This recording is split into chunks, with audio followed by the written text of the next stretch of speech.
Good evening, everybody, and welcome to another edition of Chasing Rabbits. My name is Scott Brown, and you'll find my vlog dedicated to trying to help you become the leader you always wished that you had worked for.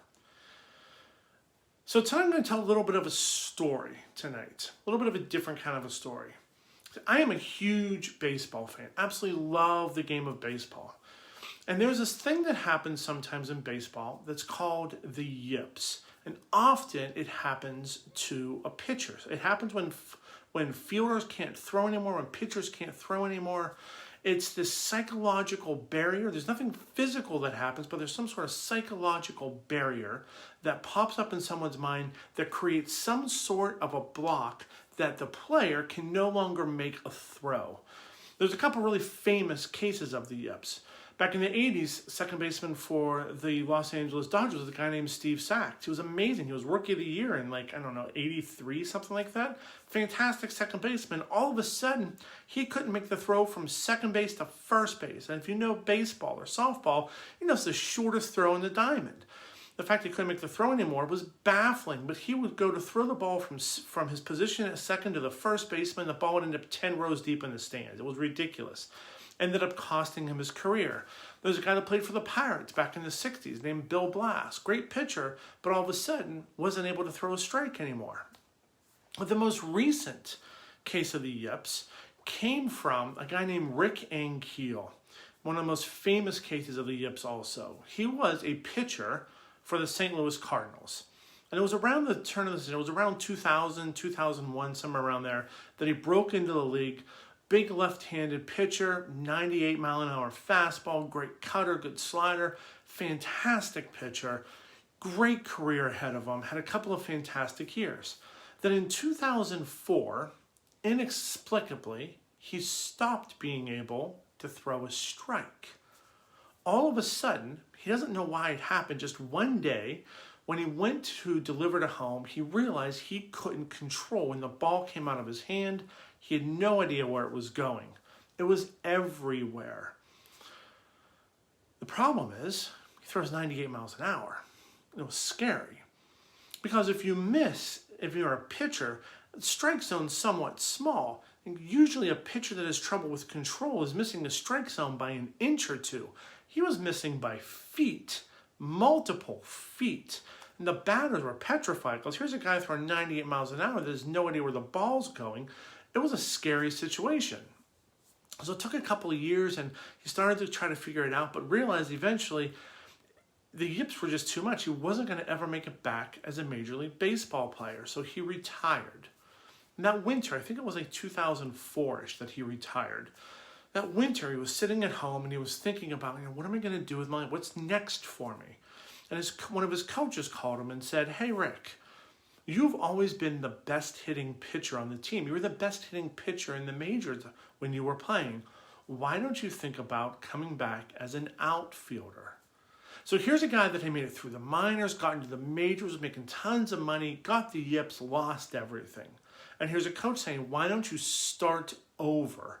Start back in the minors, work your way through the minors and see what happens. See if you can make the majors again, but this time as a right fielder. You have a great arm. 98-mile-an-hour fastball is just unheard of from an outfield standpoint. It's great. And it gave him a chance to kind of reinvent himself. So Ankiel went back to the minors, started working his way through. I think he started at Class A ball, made it all the way to AAA ball. And I think it was around 2007. He was leading AAA in power. He had 32 homers, I think 89 RBIs in AAA. And the Cardinals called him up, and at the end of 2007, he got his first start in the outfield for the Cardinals. And his manager at the time, Tony La Russa, said, I wouldn't be playing him if he didn't give us a better chance to win. So it wasn't that it was just some feel-good story. He had earned his way back. So here was a guy that started with nothing, made it all the way through the majors, lost it all, started again, and now he made his way back through the majors. Now, he was never an all-star caliber outfielder, but he was a good outfielder. He played in the majors again for, I want to say, another 6-7 years, somewhere around there. Was a very serviceable, very good outfielder. Hit well, threw well. He could miss a throw to home by a foot, and it didn't matter because it was all the way to home from right field, whereas if you missed the throw to home from the pitching mound by a foot, that was a big deal. I love stories like that. A lot of people love those stories like that. People that succeed wildly at something, and then for whatever reason, they get the yips. Maybe it's not a baseball yips. Maybe it's not a physical yip, but there's something that happens in their mind, and they lose it all. And they have to work themselves back. And that reinvention of having it, losing it, and then working yourself back, it's that story of reinvention that people love. But all too often, we as leaders see somebody who has had it, got, for whatever reason, whatever the yips were for them, lost it, and we write them off. We don't have the foresight, like that coach from the Cardinals did, to say, hey, you have amazing transferable skills. What if you tried to do something else that allowed you to use your natural strengths, your natural abilities and talents and skills to still apply those things just in a different way? We often don't think of that. Sometimes we don't think of it for ourselves. That when we have that heartbreaking loss, when we get that mental yip, we don't think of a way that we can reinvent ourselves. All of us have a story. And our stories are not unlike the pages that are written in a book.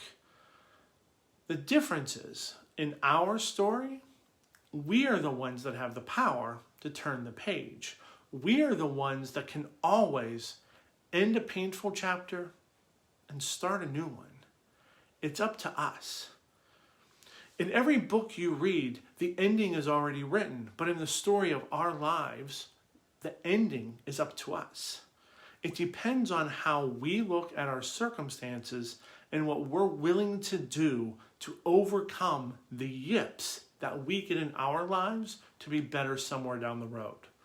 Sometimes we need somebody else to have that faith in us to say, hey, we want you to succeed. We're going to give you another shot in this other way and allow us to reinvent ourselves.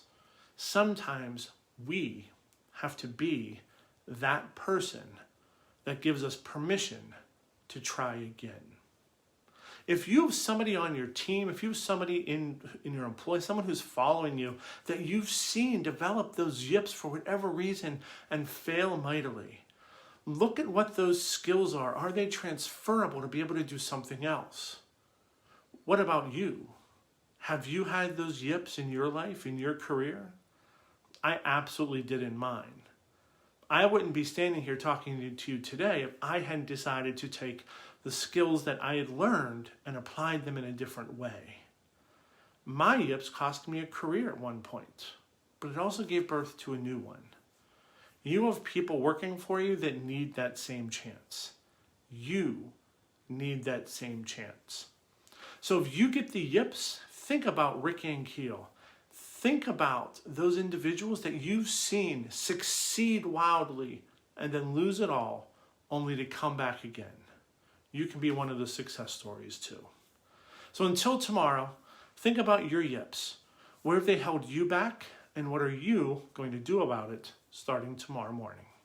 Have a great night, everybody, and I will see you tomorrow for another edition of Chasing Rabbits. Be well, my friends, and toast on.